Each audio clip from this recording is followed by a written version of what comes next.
साथियों, यूजीसी के बारे में सुप्रीम कोर्ट को कल शायद जजमेंट देना है। क्या निर्णय होता है ये तो सुप्रीम कोर्ट जाने, परंतु सवर्ण समाज के लोग बड़ी उत्सुकता और उत्कंठा के साथ इस निर्णय की प्रतीक्षा कर रहे हैं। उनको लगता है कि सुप्रीम कोर्ट जो है इस विषय पर पॉजिटिव रूप में उनके पक्ष में कार्रवाई करेगा और ये जो धांधलीबाजी मोदी गवर्नमेंट के द्वारा चालू की गई है उस पर रोक लगाएगा। दुर्भाग्यपूर्ण ये है कि मोदी सरकार और मोदी सरकार के मंत्री एक प्रकार से सत्ता के अहंकार में ऐसे डूब चुके हैं कि वो ये सोचते हैं कि वो जो भी कुछ कर लें और वो जो है बेदाग साफ निकल सकते हैं, परंतु अब वो स्थिति नहीं रही है।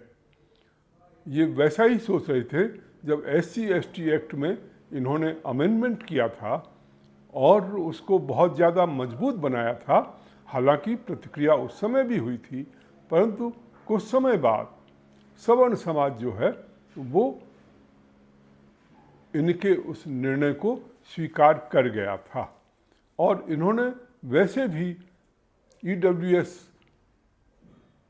का जो रिजर्वेशन जो दिया था 10% का, उसका लालच भी कहीं काम कर गया था।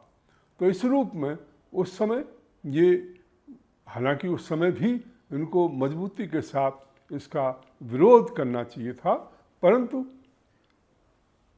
इस बार जो विरोध हुआ है वो अपने आप में काफ़ी गंभीर रूप धारण कर चुका है और इसमें बीजेपी के नेताओं की, स्वयं मोदी जी को भी कई बार पब्लिक का गुस्से का सामना करना पड़ा है।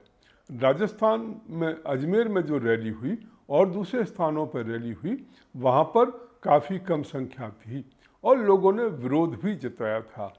अमित शाह उत्तराखंड हरिद्वार में गए थे और वहाँ जिस ढंग से रैली में लोगों ने अपने गुस्से का इजहार किया, वो अमित शाह जो हैं उसको कंट्रोल नहीं कर पाए थे।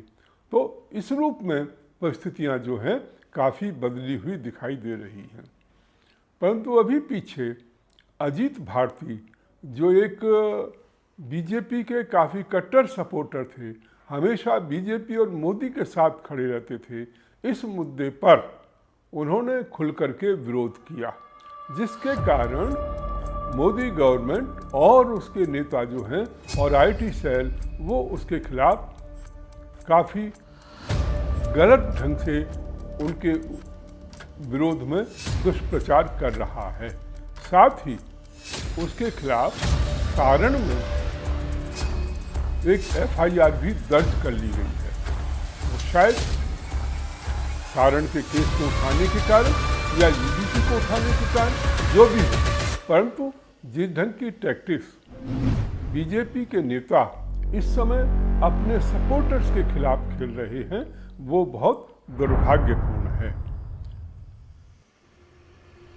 जैसे आनंद रंगनाथन वो इस विषय का विरोध कर रहे हैं। इसी प्रकार से जो बीजेपी के कई समर्थक हैं वो भी इस विषय पर खुल करके बीजेपी के विरोध में प्रतिक्रिया दे रहे हैं, जिसके कारण IT सेल और बीजेपी के जो कट्टर समर्थक हैं वो उनके विरोधी हो गए हैं और उनके खिलाफ बहुत गलत तरीके से अपनी बात जो है उठा रहे हैं। खैर जो भी हो, परंतु ये जो स्थिति है बीजेपी के लिए कोई बहुत अच्छी स्थिति नहीं है। जिस ढंग से अपने सपोर्टर्स के खिलाफ वो कार्रवाई कर रहे हैं उसे देख कर के भी बड़ा बुरा लगता है। पिछले दिनों काजल हिंदुस्तानी किसी कार्यक्रम में थी, वो वहाँ पर उसे बुलाया गया था और भी दूसरे नेता थे। शताब्दी महोत्सव था शायद आरएसएस का, उसी में वो गई थी। तो वहाँ पर काजल हिंदुस्तानी ने इस बात को उठाया था, तुरंत उसको मंच पर बोलने से रोक दिया गया। तो ये जो तौर तरीके हैं वो चलाए जा रहे हैं, परंतु ये कितना कामयाब इस ढंग से होंगे कह नहीं सकते। परंतु निश्चित रूप से यूजीसी के कारण सवर्ण समाज का गुस्सा उनको सहन करना पड़ रहा है और उसका सामना भी उनको करना पड़ रहा है। और उनके विरोध में जिस ढंग से पुलिस का उपयोग किया गया, इस आंदोलन को तोड़ने के लिए भी बीजेपी सरकार ने जिस ढंग से पुलिस का उपयोग किया, उनके समर्थकों को गिरफ्तार कर लिया गया, उठा दिया गया और उनको कार्रवाई आंदोलन नहीं करने दिया गया और आंदोलन पर प्रतिबंध लगा दिया गया। इवन अजीत भारती को और दूसरे साथियों को, करणी सेना के जो लोग थे उनको हाउस अरेस्ट कर दिया गया। ये सारी चीज़ें दिखाती हैं कि किस ढंग से बीजेपी पैनिक में रिएक्ट कर रही है।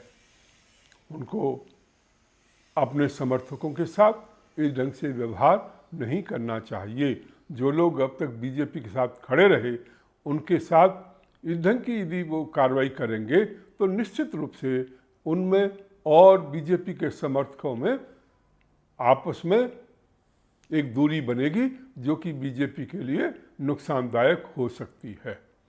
राष्ट्रवादी पार्टी बीजेपी के द्वारा की गई कार्रवाई का विरोध करती है और जिन लोगों ने इस मुद्दे पर अपनी आवाज़ उठाई है, राष्ट्रवादी पार्टी उनका अभिनंदन करती है और राष्ट्रवादी पार्टी उनके साथ खड़ी है। बहुत बहुत धन्यवाद।